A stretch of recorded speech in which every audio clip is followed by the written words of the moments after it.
ഈ ആളെ പരിചയമുണ്ടോ?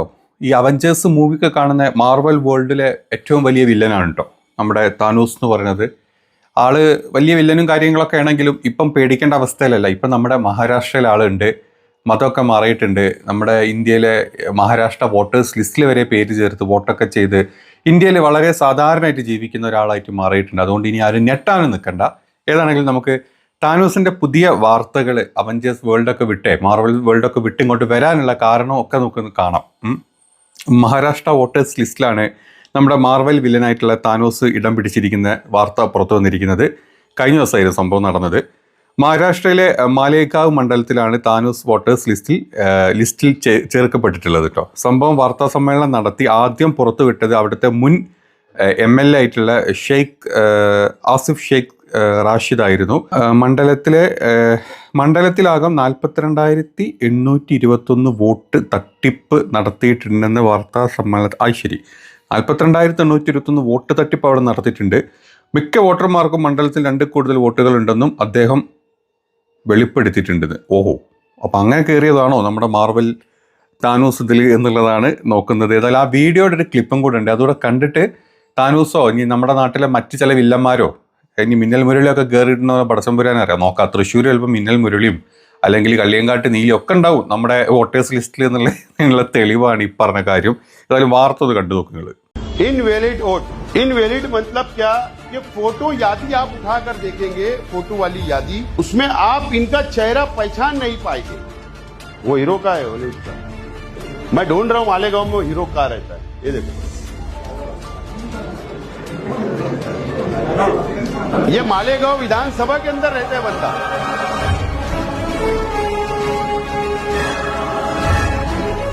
ആർക്കും സംശയമൊന്നുമില്ലല്ലോ അല്ലേ? അവിടുത്തെ വോട്ടേഴ്സ് ലിസ്റ്റിൽ നിന്ന് വളരെ സൂം ചെയ്ത് രാഹുൽ ഗാന്ധി പറഞ്ഞത് പല ഫോട്ടോസും എന്താന്ന് പോലും മനസ്സിലാവാത്ത രീതിയിലാണ് ഒട്ടിച്ച് വെച്ചിട്ടുള്ളത് നമ്മുടെ ലിസ്റ്റിൽ. അപ്പോൾ അതൊന്ന് സൂം ചെയ്ത് നോക്കിയപ്പോഴാണ് നമ്മുടെ വില്ലനെ നമ്മൾ കണ്ടെത്തിയത് ഈ വോട്ടേഴ്സ് ലിസ്റ്റിൽ. ഇനി അത് മാത്രമല്ല, കുറച്ച് അപ്പുറത്തോട്ട് മാറിയിട്ട് ഒരു 920ഓളം ആളുകൾ ഒരു ചെറിയ വീട്ടിൽ താമസിക്കുന്നുണ്ടെന്നുള്ള ചില റിപ്പോർട്ടുകളും പുറത്തോട്ട് വന്നിട്ടുണ്ട്. ഇനി ഇതിനൊക്കെ നമ്മുടെ ഇലക്ഷൻ കമ്മീഷനോട് ചോദിച്ചു കഴിഞ്ഞാൽ ചിലപ്പം പുള്ളി പറയുമായിരിക്കും ഈ വീടില്ലാത്തവർക്ക് 00 വീടിട്ട് കൊടുത്തതും അച്ഛനും അമ്മ ഇല്ലാത്തവർക്ക് അല്ലെങ്കിൽ അച്ഛനില്ലാത്തവർക്ക് XYZ ഇട്ട് കൊടുക്കുക എന്നുള്ളതും നമ്മുടെ തെരഞ്ഞെടുപ്പ് കമ്മീഷൻ തന്നെ പറഞ്ഞിട്ടുണ്ട്. ഈ ബുദ്ധിമുട്ടുള്ള ആൾക്കാർ, അച്ഛനില്ലാത്ത ആൾക്കാർക്കും അച്ഛൻ ആരാന്നറിയാത്ത ആൾക്കാർക്കൊക്കെയാണ് XYZ ഇട്ട് കൊടുത്തതും, അല്ലെങ്കിൽ വീട്ടില്ലാതെ ഈ കണ്ട അവിടെയും ഇവിടെയൊക്കെ താമസിക്കുന്ന നാടോടികൾക്കും പാവപ്പെട്ടവർക്കും വീട്ടു നമ്പർ 00 ഇട്ട് കൊടുത്തതും. ഇനി ഫോട്ടോ എടുക്കാൻ പൈസ ഇല്ലാത്തവർക്ക് കയ്യിൽ ഫോട്ടോ ഒന്നും എടുക്കാൻ പറ്റില്ല, വലിയ നല്ല ലുക്കും കോലൊന്നും, അല്ലെങ്കിൽ അതിന് പകരം നിങ്ങൾ വേണമെങ്കിൽ മാർവൽസിൽ താനോസിനെ, സ്പൈഡർമാനെ, സൂപ്പർമാനെ കൊട്ടിച്ചൊന്നും കൂടി ചിലപ്പോൾ നമ്മുടെ തെരഞ്ഞെടുപ്പ് കമ്മീഷൻ പറഞ്ഞേക്കാം ഈ ഒരു ചോദ്യം ചോദിച്ചു കഴിഞ്ഞാൽ. കാരണം അങ്ങനെയുള്ളൂ നമുക്ക് കിട്ടുന്ന മറുപടികളൊക്കെ. അപ്പോൾ തെരഞ്ഞെടുപ്പ് കമ്മീഷനെ കുറ്റം പറയാൻ പറ്റില്ല. ഒരു ഫോട്ടോ എടുക്കാൻ ഇല്ലാത്ത ഒരാളുകൊണ്ട് ഒരു ഫോട്ടോ ഒട്ടിക്കണം പറഞ്ഞു, ആ ഫോട്ടോ ഒട്ടിച്ചത് ഇയാളുടെ ഫോട്ടോയിൽ പോയി. മാത്രമല്ല തലയിൽ തൊപ്പിയും മറ്റേ ഇതൊക്കെ ഇട്ട് കൊടുത്തിട്ടുണ്ട്, നമ്മുടെ അറബികളെ സാധനങ്ങളൊക്കെ ഇട്ട് കൊടുത്തിട്ടാണ് വിട്ടത്. അതുകൊണ്ട് ആ ഒരു ടെൻഷൻ അങ്ങോട്ട് മാറി കിട്ടിയല്ലോ അല്ലേ? എങ്ങനെയുണ്ട് നമ്മുടെ നാട്ടിലെ വോട്ടേഴ്സ് ലിസ്റ്റ്? ഇനി നമ്മൾ തൃശ്ശൂരേക്കും നമ്മുടെ നാട്ടിലെ എന്താ പറയുക മറ്റു ചിലപ്പം ചില സ്ഥലങ്ങളിലൊക്കെ BJP വോട്ടേഴ്സ് ലിസ്റ്റ് എടുത്ത് കഴിഞ്ഞാലുണ്ടല്ലോ നമ്മുടെ നാട്ടിലെ ഹീറോസും വില്ലന്മാരും ഒക്കെ ഉണ്ടാവും. ചിലപ്പോൾ പഴയ പല ക്യാരക്ടേഴ്സും ഉണ്ടാവാനുള്ള ചാൻസ് വളരെ അധികമാണ്.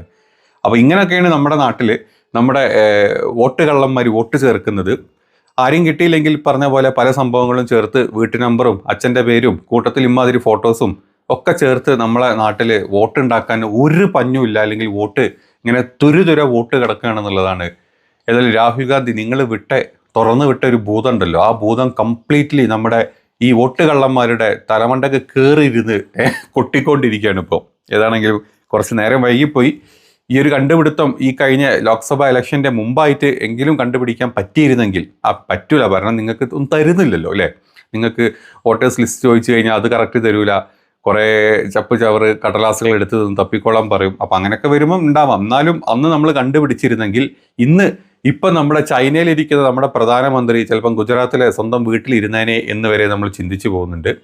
ഇനി ഇവിടുന്ന് അങ്ങോട്ടെങ്കിലും ഇതൊക്കെ കണ്ട് മനസ്സിലാക്കി ഇതിനെതിരെ പ്രവർത്തിക്കാനുള്ള ആളുകൾക്കെങ്കിലും ബോധം വരിക, അതുപോലെ തന്നെ കാര്യങ്ങളൊക്കെ ചെയ്ത് 5:30 ശേഷം പോളിംഗ് കൂടിക്കഴിഞ്ഞാൽ അവിടെ കിടന്നിട്ട് തീർക്കണം പരിപാടി എന്നുള്ള തോന്നലുകൾ വന്നു തുടങ്ങിയാൽ വളരെ നല്ല കാര്യം.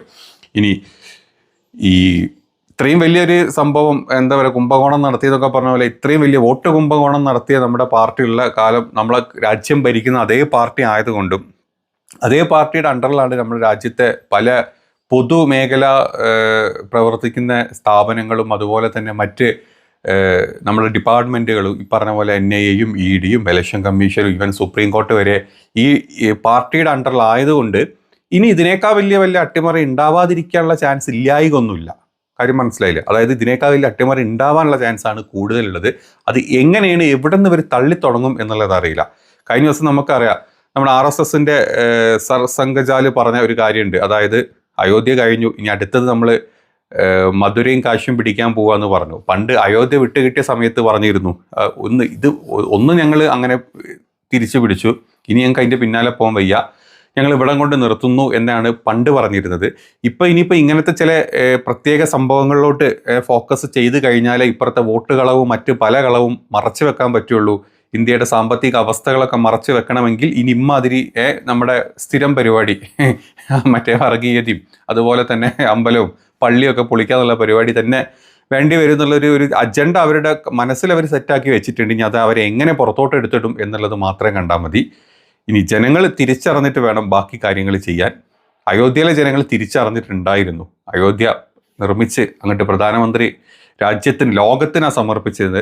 അതുകൊണ്ട് തന്നെ അയോധ്യയിൽ BJPയുടെ MP 8 നിലയിൽ പൊട്ടുകയുണ്ടായിരുന്നത്. അവിടെ ഒരു അതും മുസ്ലിമായിട്ടുള്ള ഒരു MP അവിടെ ജയിച്ചു വരിക എന്നൊക്കെ പറഞ്ഞു കഴിഞ്ഞാൽ ഭയങ്കരമായിരുന്നു.